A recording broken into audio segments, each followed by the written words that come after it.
Welcome to My GRC Point of View, your one-stop shop for insight and discussion on the ever-evolving world of governed risk and compliance. In today's dynamic business landscape, staying ahead of the curve on compliance is no easy feat.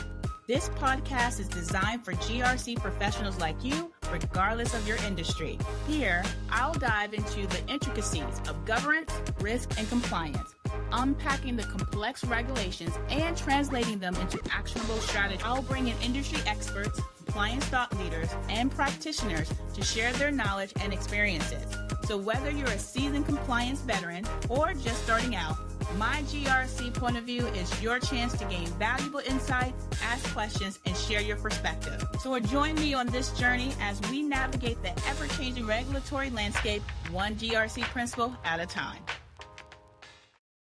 Welcome, Dr. Daniels, to My GRC POV podcast, and I'm so happy to have you here today. And so tell us a little bit about you. Well, we do have a time limit, and I've had a few more birthdays than you. So I'm a native of Seattle, Washington. I always start off with that because it was cool living in Seattle, but just not now. I was born and raised there, went to high school there, got most of my professional foundation there. I got into the Seattle Fire Department when I was actually a couple years out of high school, and it changed my life. It really did. Over the period of about 20 years, was in 28 different positions, left as an assistant fire chief, got my first fire chief's job in Fulton County, Georgia, which is the Atlanta metropolitan area, the county that Atlanta is in. And those two things set up virtually everything else for the rest of my life.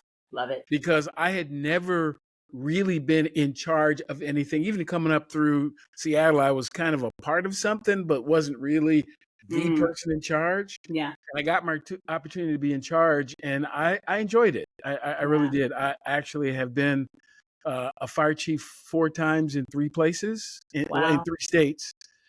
And something about that really impacted the direction that my life takes now is over the course of roughly about 32 years active in fire rescue services, I saw 30 people that I worked with get killed at work or die from something they were exposed to at work. And that doesn't include the people who are even now dealing with the emotional impacts of work. Wow. Yeah. And I really figured out that I was really more interested in safety than I was in going to the buildings on fire. Because once you've been to one, they're kind of, they're not all. They're kind of like the same. Yeah. But that actually kind of lost its excitement after you had seen enough of them. But I really got interested in safety I've had a consulting practice of my own for the last 13, 14 years now. And I am an occupational health and safety consultant. My doctorate is actually in occupational health and safety. Interestingly, when my doctorate was conferred, I was the first person of African descent who also identifies as a male to have the degree. Health and safety is not an environment where I have seen a lot of people of color, certainly not a lot of African Americans, and those that I've seen have generally been women. Yeah. And there's a whole lot of that overlays my look at safety because I believe and understand through my research that safety is not a conversation that happens in a community that has been basically encouraged and normalized being mistreated. Yeah. Yes. So, and we can talk. There's a lot more to talk about that, but that kind of gets me to where I am today. Every conversation I have is going to end up in a conversation about safety eventually.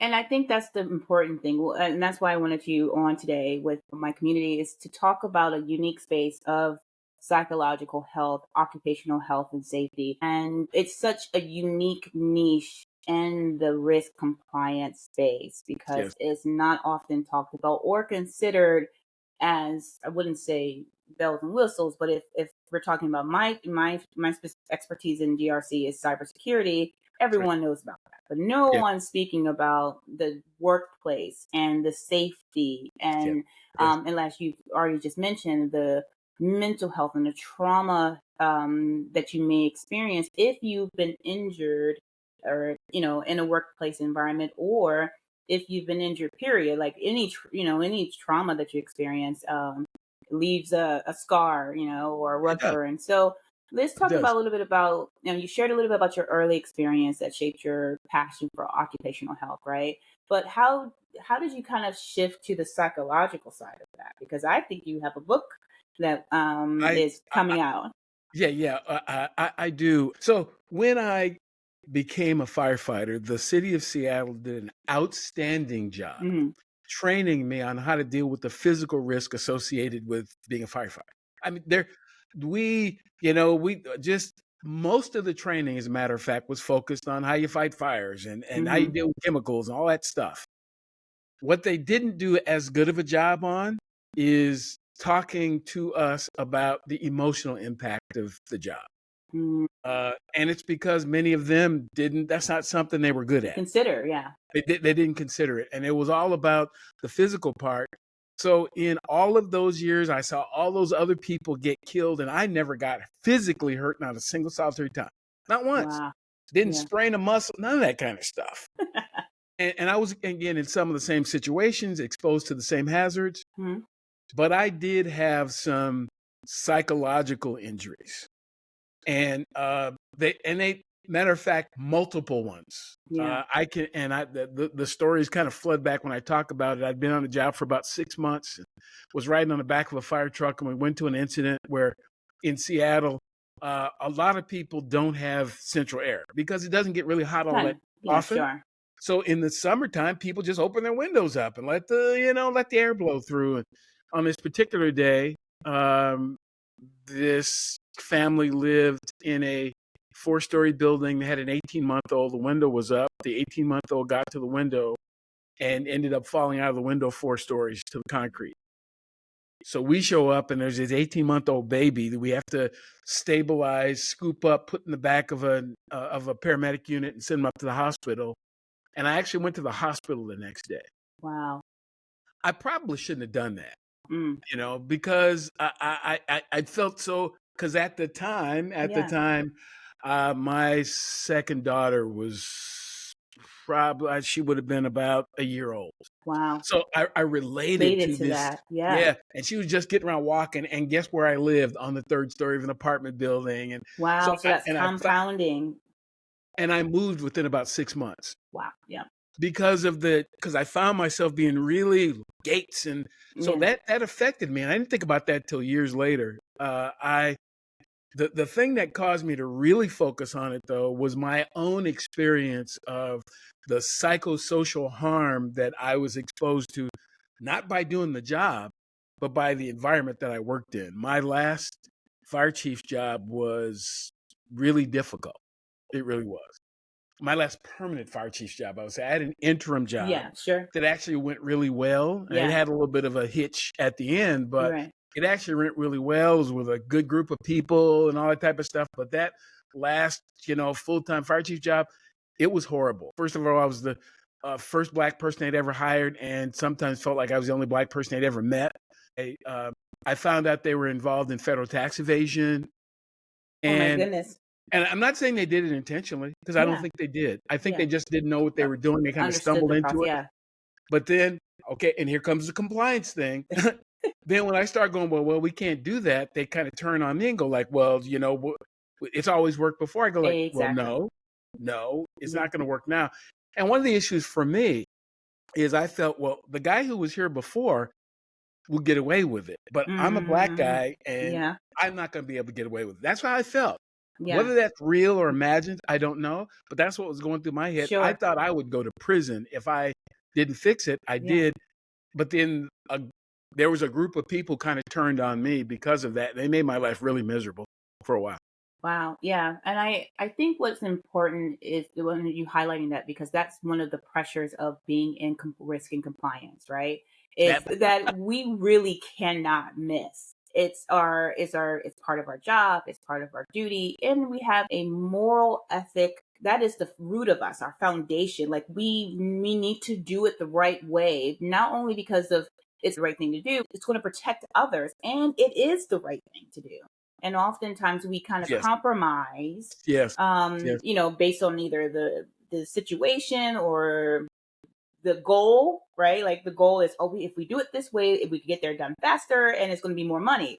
But then the risk is huge, if we do it that way. But if we do it the right way, yes, we will still get there. And yes, it may take a little longer doing the right way, but you'll still have the confidence of knowing that it was done properly and there's longevity in that. Yeah, and that's kind of an area from a compliance perspective where I sometimes find myself seeing it very different. Mhm. I'm not into the value judgments about whether it's right or wrong at all. I'm not, because right to who? Who decided Ooh, that that's that was good. who decided that was right or wrong? So I'm not here to make a judgment about right and wrong and left and right, better and worse. But I have a perspective and I'm in this role. And to me, this, based on the goals that we've identified, Yeah, this isn't going to help us get where we're trying to get. And if that you're makes trying to sense. go that way, I'm not here to, I didn't write the law, but the law says that it shouldn't be that way. And that's why I'm doing it. I can't say I necessarily even agree with all of them, but I'm Yeah, not yeah. here to judge all that stuff. I have a job to do. I have a belief that it should be done in a particular way. Hmm. And this is the way I'm going to do it. Now, if that doesn't work for you, then we need to probably have a conversation about either you're going to change or I'm going to leave. Because, and that's has really shaped how I see the workplace now, is I don't believe that you should continue to toil away in an environment that doesn't want you Hmm. and doesn't want you the way you are. Yeah, that's So good. they hire you for this compliance job, but they really want to do compliance. Yeah, So you're there to take the fall for the nonsense. And I'm not that guy. I'm just yeah, not that guy. I don't, yeah, if you don't want to do it, great, but be honest about it. And don't go out and hire someone to do compliance if you don't really want to do it. yeah, Don't go out and hire a safety professional if you don't really want to do safety. yeah. And that You makes know? sense. Yeah, I think that's the common feel for most of us in this space is like, if you really don't want to do compliance or the work and the risk, mitigating the risk, and don't hire us. Don't. I just don't. Just don't. Because what you're doing, many of us can see through anyway. Right. You know, people aren't as stupid sometimes as people want to. People are not dumb. Yeah. I found myself, particularly after I had colleagues get injured and killed, I was kind of a safety, I was really high on this stuff. I probably went a little overboard, but that was because of my experience. That was because of so the first person that I ever initiated corrective action, or some people call it discipline, I had to write him, like, this Yeah. guy up on charges, was not because he stole anything, not because he lied about something. It's because he wouldn't wear a seatbelt. And a lot of other people didn't care about that. I did, because I had a colleague who fell off the back of the fire truck and got Wow. killed. So it meant something to me. And so you're not going to ride around in my vehicle. You don't get to ride in my car without a seatbelt. Yeah. Nobody does. It makes sense. And I'm not saying that you're a bad person. I'm saying I have charge of this and it doesn't work for me. Yeah. And if we're in your vehicle and you're not going to wear a seatbelt, I'm going to have one. And if you drive too fast, I'll probably go like, yeah, this isn't going to work for me. Yeah. But I'm wearing my seatbelt. Yeah. Because my first job from a safety perspective is to make sure that it's safe for me. Yeah. That makes so much sense. Like, so you bring up so many valid points, and I'm curious, especially now in today's society, like, why do you believe holistically that this is the best time to find safety concerns? Like, really shout it from the rooftop. Yeah. I believe we are on the verge of what's called Society 5.0 or the fifth industrial revolution, Yeah. depending on people Who you describe talk it to? different Yeah. ways. Yeah. So we were hunter gatherers, and then we did agriculture thing, then we Yeah. did the industrial thing. Yeah. And many of our current institutions were created during the industrial revolution or Society Yeah. 3.0. The information age kind of slipped around, and some of our institutions stayed industrial. So we have a lot of folks in leadership and whatnot who still think that we're going to bring back manufacturing. Okay, good idea. Let's see how that works out. We're in an information age. Yeah. But we are also in this interesting transition that there's this transition to what's called Society 5.0, which is not just about industry. It's not just about information. It's about how does this work better for society? And what these Society 3 and 4 have done is minimized many of the physical hazards that affect us are gone now. Well, 1970, when the Occupational Safety and Health Act was passed, 14,000 people were going to die at work. Wow. Wow. 14,000. We're now down to about 5,000. That's still a lot. Yeah. But so many physical hazards are being engineered out of our everyday society. I mean, you're not old enough to remember. I remember riding around in the car, us back in the back of the station wagon. Nobody had a, no seatbelt car or their seat feet or anything like that. None of that stuff. But we were having, people were dying in fires more often. All kinds of stuff was happening.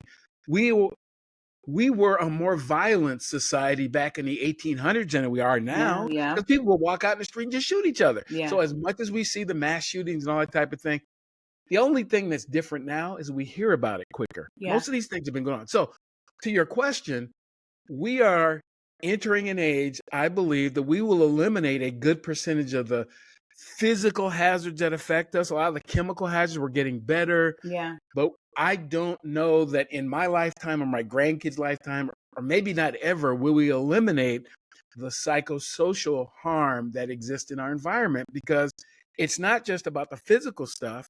It's about the non-physical stuff. That we can't see. And I think it's now the time to have that conversation as we're making the transition. Yeah. To talk about, look, safety is not just about physical stuff. Yeah. It's also about how people feel. Yeah. Wow.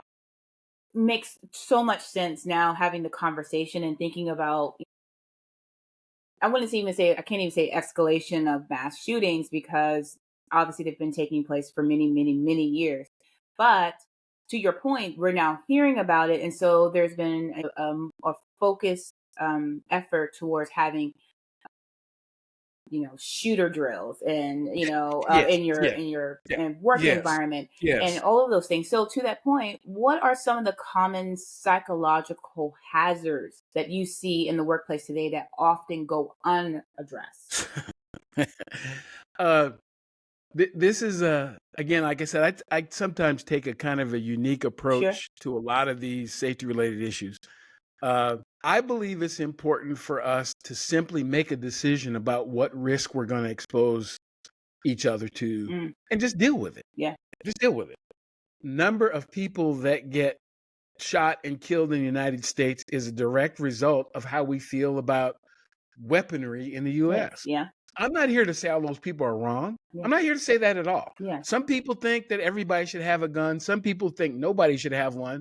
I'm not here to take either side. Yeah. What I am here to suggest is that each of those decisions have risk associated with them.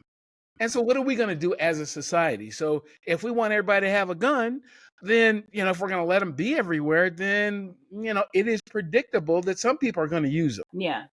Right. So, and I don't really buy that a lot of these decisions are not made based on what is safest. Yeah.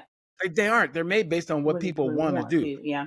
Maslow's hierarchy suggests that at the bottom of the hierarchy is people got to be able to eat, sleep, breathe, they have their physiological needs met. Yeah.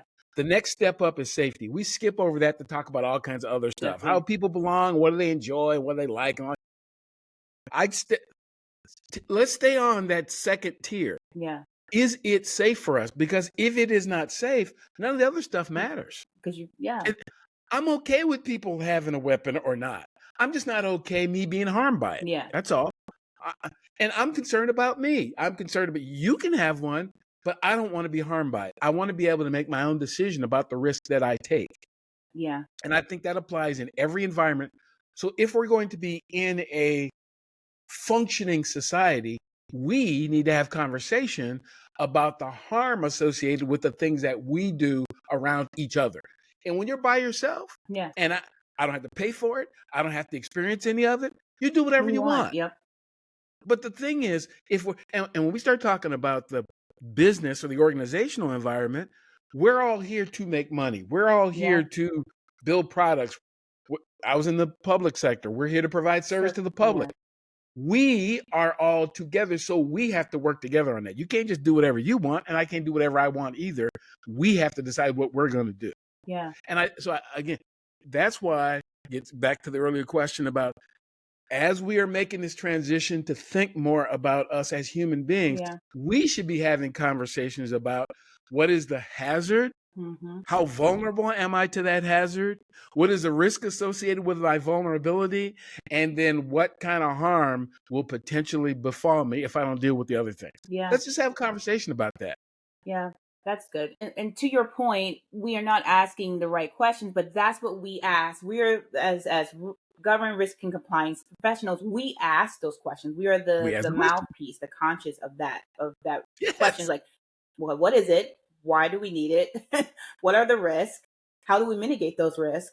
And then if it's reasonable, right? If we feel like there's a control there that is going to mitigate the risk where it's, low impact or none, then fine, implement it. And then what is the monitoring control? How do we Yes, monitor this yes, over, this task? And yes. so from your perspective, like how does psychological safety intersect with GRC? Because oftentimes no one considers occupational safety, psychological safety, any of that as a space in GRC. Like how does they connect and make the intersection? So here's what I will suggest to you, that the vast majority of the focus on the management of risk is risk to the organization. Mm-hmm. We've got all kinds of controls about how do we mitigate the risk to the organization. We want to make sure that we don't lose money, that we don't create a product nobody will buy, that we don't create legal liability for ourselves. But it is all about the organization. Yeah. And then we simply assume that the human beings involved in the organization are disposable, interchangeable cogs, and it doesn't matter what we do to them. Mm. And that's what is missing. It's the focus on the human beings. We have, again, I'm not suggesting that we should not have controls for the organization, because ultimately, the environment created in the organization, the harm is goes to people. Yeah. People feel that harm. Yeah.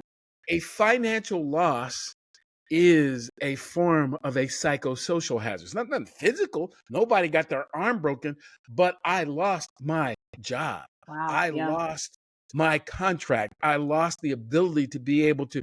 So I believe that if we flip that on its head Yeah. and spent more time thinking about, these are humans Yeah.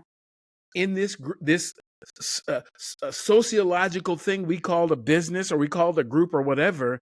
It's about the human beings, and how does everything that we do affect the human beings, and not just how does it affect them physically. Yeah. That's good. No one experiences physical harm without first being exposed to psychosocial harm. Wow. Nobody. If you are falling from height, the yell is the psychosocial harm before you hit the ground. Yeah. That's the And fear. sometimes it might happen almost instantaneously, but my brain perceives or experiences something as threatening to me. My amygdala fires up, and there is either some type of immediate or oncoming reaction to that. I fight, I flight, I fawn, I freeze. My body is set up to do that stuff, and it all starts with the emotional part. Yeah. And again, we skip over all that stuff. So there was somebody at Enron that thought that felt kind of weird. Yeah. Yep. Somebody, somebody knew when that first Ponzi scheme, somebody felt something like, this doesn't seem right. Mm-hmm. Somebody, when those, I think of I'll call them out when Wells Fargo was passing out those loans, that look predatory. Somebody looked at that one like, that didn't seem. Somebody felt something. Yeah. That feeling Mm. was technically a psychosocial hazard that was not addressed. Wow. And because nobody did anything about it, billions of dollars were lost down the road because nobody paid attention when it was just a small, somebody felt something. Yeah. Wow. So when you put it like that, then it's a bigger viewpoint. Like it's not just a 30,000-foot view. It's a much wider panoramic view of not just understanding the controls in the room, understanding what you're trying to meet from, I like to say, the mechanical or technical side of it. But then you have to deal with the psychological side of it, which I can also, now I think we jump into like the emotional intelligence, the cultural Yes, intelligence, yes, the yes, sociology, because yes, at the yes. end of the day, I think the language we could, we're commonly use is, get the buy-in of the team so everybody can shift together. But in order to do that, you have to get the buy-in by understanding the psychoanalysis, the culture, how they feel, because they have to feel a part That, of the yes, success, yes, right? yes, yeah, yeah, yeah. So I'm often lumped into the group of people that talk about psychological safety. And I am not talking about psychological. Psychological safety is a concept. Dr. Amy Edmondson gets most of the credit, but she's not the first person Sure. to talk about an environment where people feel they can bring their whole self and make ideas and suggestions, and they won't be held kind of accountable by the group. They won't get laughed at and talked Sure. about because they Yeah. have a different. That is a wonderful concept, but it is not technically a safety thing. Got it. That is a leadership and management and environmental thing. But underneath that, there are things that, from a safety perspective, I call or I can identify as a psychosocial hazard. A psychosocial hazard is anything, any psychosocial factor, particularly in the workplace, that is perceived or experienced as threatening by the person Mm, exposed to it, got it. to the extent it causes their behavior to change. Got it. So I felt something, and it felt so uncomfortable to me that I withdrew, that I didn't want to be in the conversation, that I tried to change. I tried to do something different so the feeling would go away. Yeah. And what I'm suggesting is you can bring 4 or 5 people. We're all alike. We see the world the same. Of course, it's psychologically safe for us Yeah. because we're all alike. Yeah. We all went to the same school. We have something else in common. Mm-hmm. But what happens when you bring in that person who doesn't see it the same way? That person who Ooh, is yeah. older, younger, different, race or ethnicity or whatever, they're disabled or not. People are different. And because my perception of this thing is different, the joke that you told wasn't funny to me. Yeah. The policy you implemented 10 years ago doesn't work for me because I'm here this year going like, that seems kind of weird. Yeah. You see what I mean? Yeah. So it's this constant assessment of how do the humans in this environment today feel about this thing. Yeah. And many of the fixes are pretty simple.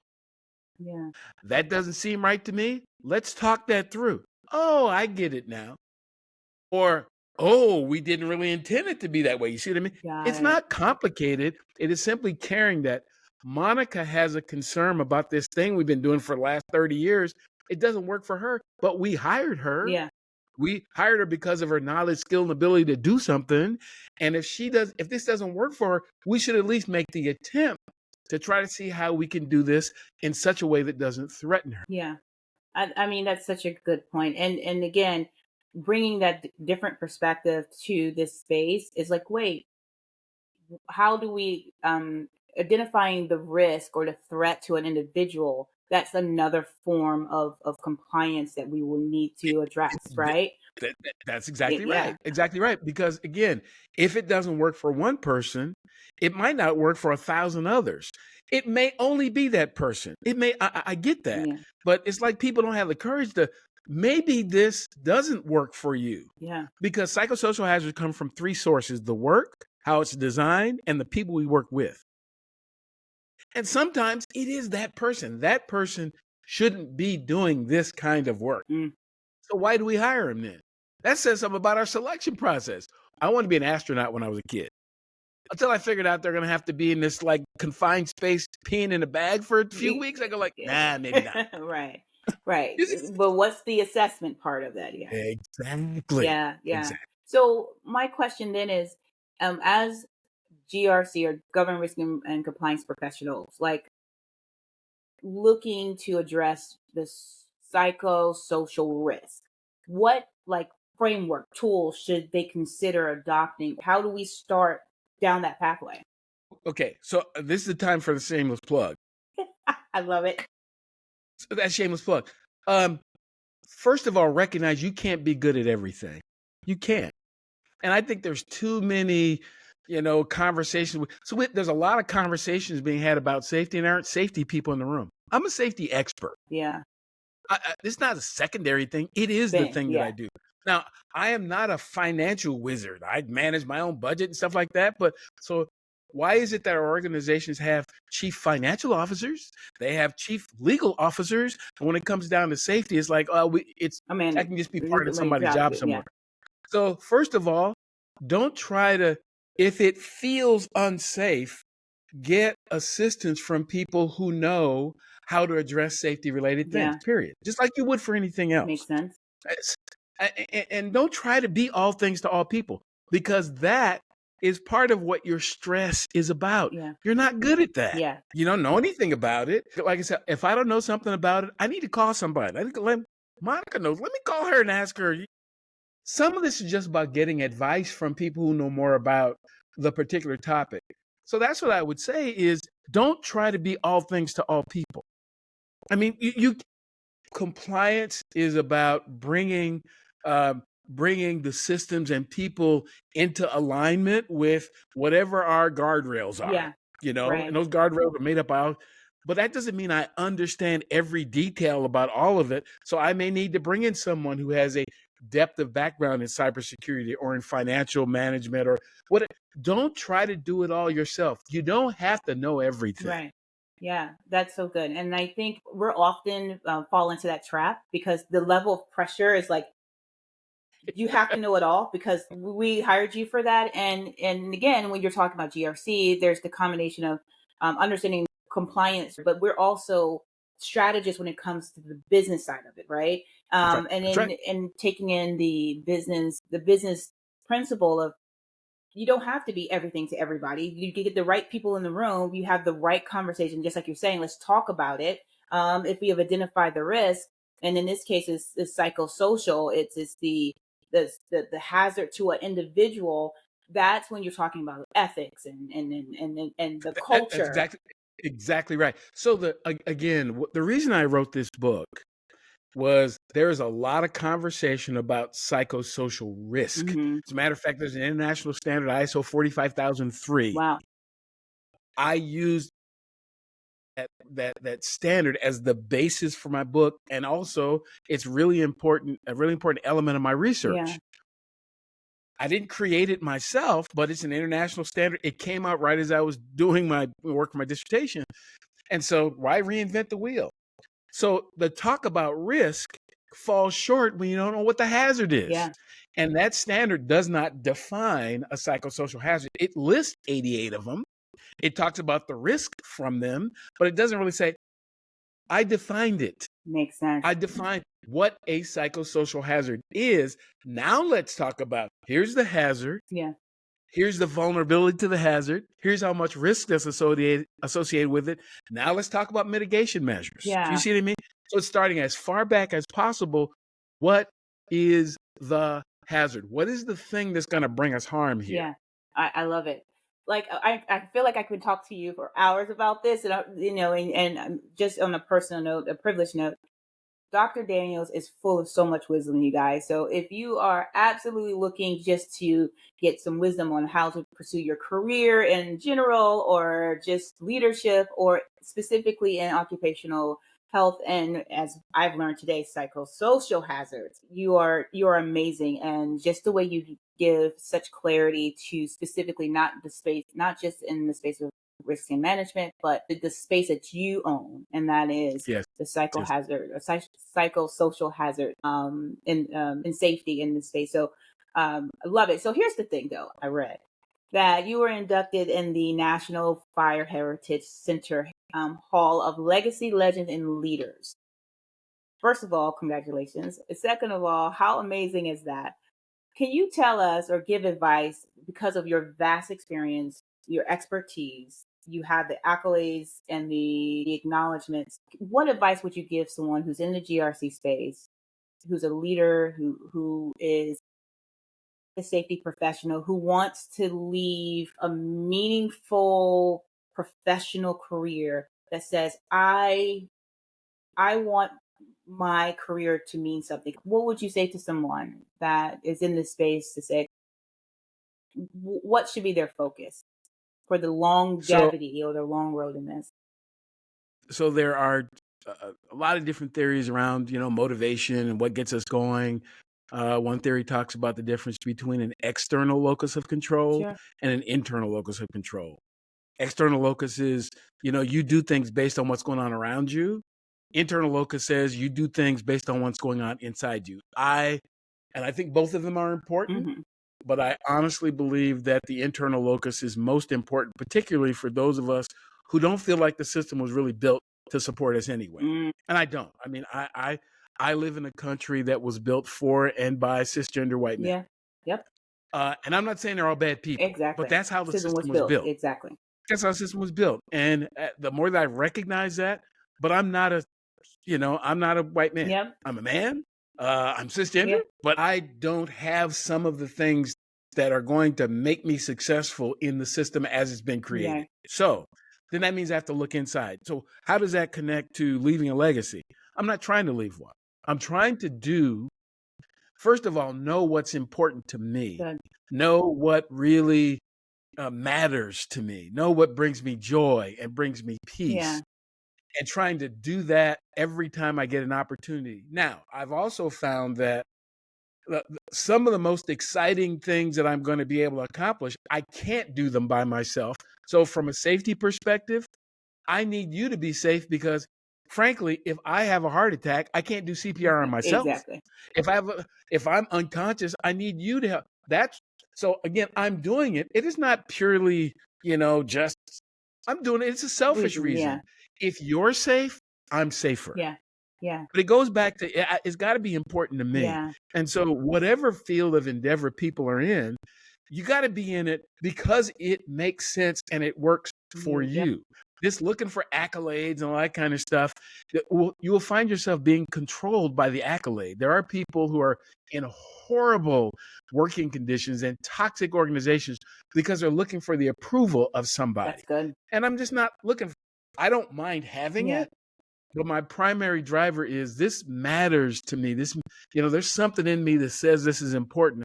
And even on the days where I'm the only one who feels that way, I'm going to keep on feeling that way until I decide that I want to do that different. Makes sense. I think people just look inside and then try to find ways to find your tribe, to find other people. Yeah. I got to know what's important to me because that when it comes down to ethics and morals and all that type of thing, the situation didn't make them unethical. They were unethical in the situation. Very true. That is it. That is the line, right? Like I've said that so many times. It doesn't matter what field of compliance you're in. If there was an unethical behavior, thought process, or action, it wasn't this. They didn't just become it. It was already pressure. Here's what pressure does. Pressure causes what's in you to come out of you. Yeah, that's so good. Yeah. It can't come out if it's not in there. I say this about emergencies and disasters. They make you more of what you already were. Yeah. So if you are a caring person, concerned, in pressure, you're going to run the organization, you're going to run to each other. You're going to support each other because that's who you were. Yeah. But if you're cutthroat and out to, really don't care that much about, you're going to turn on one another. Exactly. So get that center, that moral center, that ethical center, whatever that means to you, get that. And then the accolades will come as they come. Yeah. It'll be all right. And if they don't, you then, as you said earlier, then you're at peace because you know that you've done what was true to you, that was authentic, right? And so I love that. I love I even doing this, right? I don't look for the pat on the back or the accolades. It's just creating a space for us to talk about the varying vast industry of government risk and compliance in all facets, not just my expertise or not just yours, but in all facets, so that hopefully people will see this and believe that it's a part of a resource and something to consider. We're not going to change every mind, but we may change one, right? That's right. So tell me, Dr. Daniels, what's next for ID2 Solutions, like in your workspace? What are some of the other things? You have their book coming out. I'm super excited about that. So tell us a little bit more. What's next for you? Well, what's next is, as a matter of fact, as this episode becomes open to the world, I'm on this book tour. Some in person, some virtual, to be able to share with people this whole idea. Psychosocial hazards are real is an attempt to convince, particularly people in the United States, that non-physical hazards matter. And so My company is me. I'm honest. I don't have 5 million businesses get created in the United States every year, Sure. roughly. About a third of them become employers. The issue is when you become an employer. There are people who are great at being at business, but not very good at becoming employers. When you bring other people into your business, that's when this stuff matters. That's when it becomes important. And how do we create spaces that are both psychologically and physically safe for the people that we bring in to do things with us? So it works better for me to have, a sole proprietorship, limited liability corporation that's set up by me. And it'll probably stay that way for the foreseeable future. I am interested, though, in sharing this story with everyone. And again, as I mentioned, this stop on the tour is one that is draped by a bunch of others. I will be in a couple of, at least 3 foreign countries that I know of right now. Love it. On the tour. Have some different spaces and places here in the U.S. to be able to have this conversation. And then once the tour is over, there are some other, conferences and such that are coming up where I'll go. When I open my mouth, I'm going to be talking about this because I believe that if you address psychosocial hazards in your environment, you won't have to worry about physical safety. You won't have to worry about diversity and equity and retaining people. People want to feel safe in the environment. If you create that, you won't have issues with retention. You won't have issues. Good. A lot of that stuff goes away. People leave because they don't feel safe there. Yep. I agree. So tell us, as we wrap up, I wanted to say, where can my listeners connect with you, learn more about your services if they're interested, and then, of course, pick up your book? Well, the book is available on Amazon. It's also available internationally through Ingram Spark. Folks can go to my website, ID2 Solutions. That's it's ID2-solutions.com. You can find me really active on LinkedIn. I do a little bit of stuff on Facebook and Instagram as well, but mostly on LinkedIn. So if people want to kind of follow me, LinkedIn is an easy place to be able to connect, and I'm happy to share information. And here's what I will tell you. I'm not out to convince anybody about this. I'm out to share for people who are interested. There will be people who say that's nonsense, and I go, that's their right to believe it's nonsense. But you're the one who's losing people. So it's, again, therapy helped me recognize that other people's safety problems aren't mine. I don't try to take them on. I don't have a magic wand to fix it, but I do have some suggestions to help you fix it. And I think that's the perfect approach for all of us in GRC and compliance and risk. It's not that we can fix it. We have the wisdom or expertise to suggest this is probably how you should fix it. And it's your choice. It's their choice to decide if they want to take upon that, consider that a suggestion. So don't take it on. The level of pressure, all we're supposed to do is do to stay within those guardrails, guide them the right way, to the best of our ability. For the rest of it, I'm gonna be psychologically safe for me. I'm and healthy for me, and I'm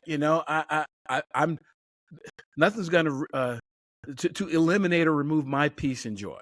I'm not going to do it. So, I mean, it's if you enjoy what you're doing, keep doing it. If you don't, let's talk. Absolutely. I agree.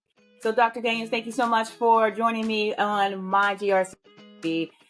Look, I'm really excited, and thank you so much for stopping by during your book tour. If you know more about psychosocial hazards, then pick up the book, Psychosocial Hazards Are Real by Dr. Daniels. Until next time, talk to you later.